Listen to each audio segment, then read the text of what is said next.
Good morning, everybody. It is April 10th, 2025. I am standing on the banks of the Yakima here, just above the boat launch in Thorp. It's a beautiful morning. As you can see, the river is in great shape for fishing. Nice overcast day, a little bit of sun starting to come out. All week long we've been having big temperature swings, which is pretty normal for this time of year. Lows down around the freezing level. Daytime highs hitting the upper 50s, low 60s. And that's supposed to continue. The projection anyways for the next week, with highs even a little bit, daytime highs even maybe reaching the 70-degree mark. So for April, that's good news. The river continues to drop. It's showing maybe a little bit of a spike here. Next week, we might see a little bit of moisture coming in. It's going to drive the flow up just a little bit, but this time of year, you just got to kind of wait and see what happens.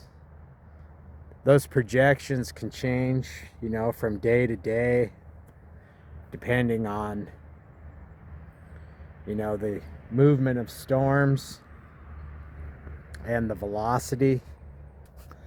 So the squall hatch still going on, still strong, still lots of squalls around in the afternoon.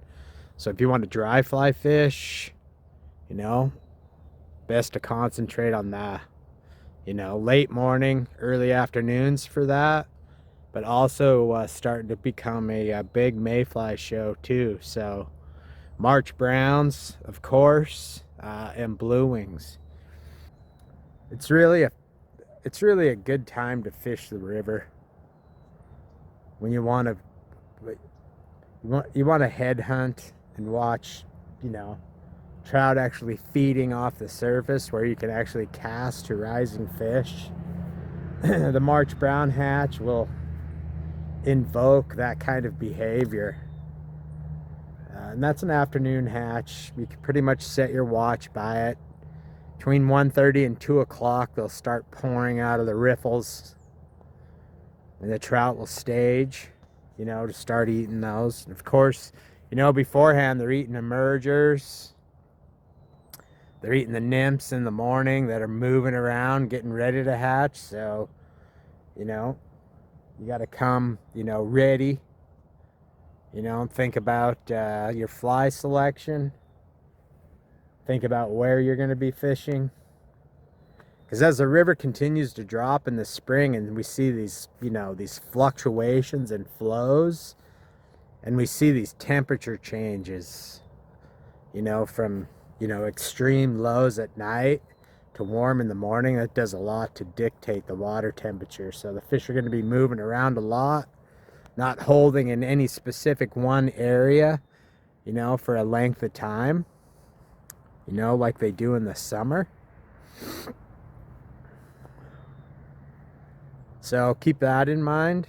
And then a lot of times, you know, during the day, you'll see fish eating. They'll be eating squallas, March browns, and blue wings all at the same time. We call it the spring trifecta. So really, really fun time, you know, to fish the river. And, you know, just as, you know, our squall fishing kind of finishes up, probably next week, the big salmon fly nymphs will start moving. They'll start migrating. And then that usually hits sometime right around the end of April. So we go from one good stonefly hatch into another, and the last several years, the salmon fly hatch has really exploded, and we're really seeing great numbers of them now, where the river always produced a good salmon fly hatch, but it was really kind of river section specific. There was a couple of sections of the river where the populations of salmon flies were really dense.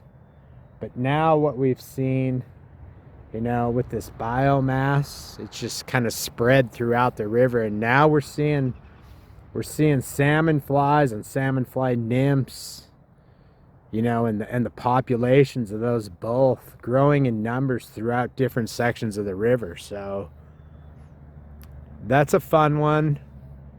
I would say concentrate more on the, you know, on the big nymphs and the migration. It's really, really hard to hit the salmon fly hatch when they're eating them on top, because they gorge on those big nymphs, and they'll eat so many of them that they just get stuffed.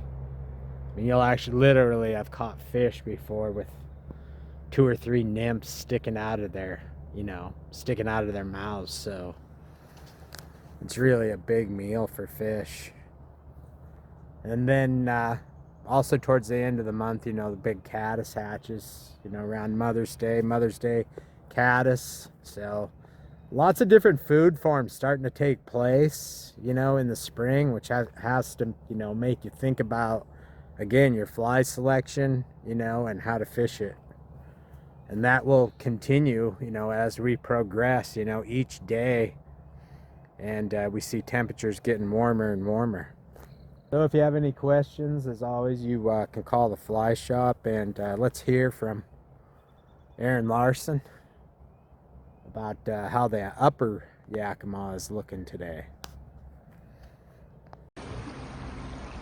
Good afternoon, everyone. Aron here from the Worley Bugger Fly Company, bringing you your weekly Yakima River fly fishing report from the Uppper River. Beautiful central Washington day. Water in fantastic shape. Clear, around 1,050 and dropping. Lots of traffic up here, so if you're going to fish in the upper end of the river, expect company. It's been anywhere from 4 to 10 boats every day, so nothing wrong with sharing, but expect some company.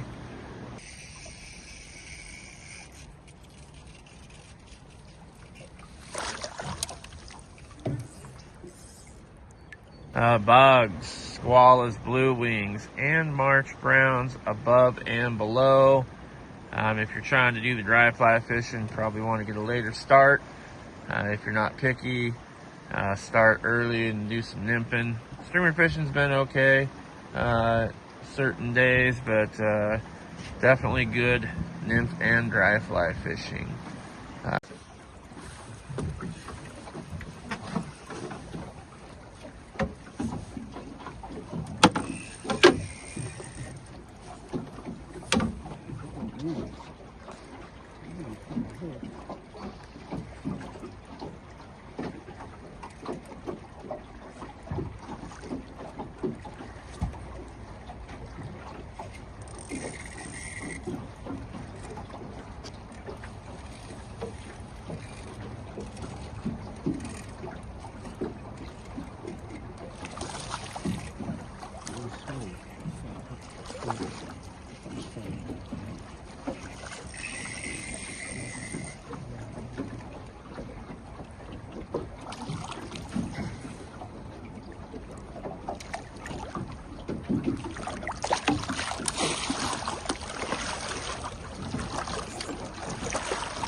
The squallas are definitely happening, so don't be scared to throw them.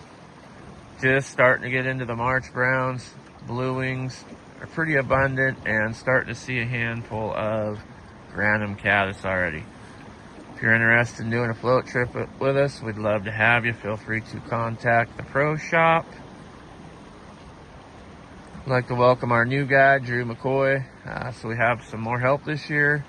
So we'll be able to accommodate a little bit more traffic. Think ahead. Things have been busy. Hope everyone's having a fantastic week. Tight lines, and we will see you out here.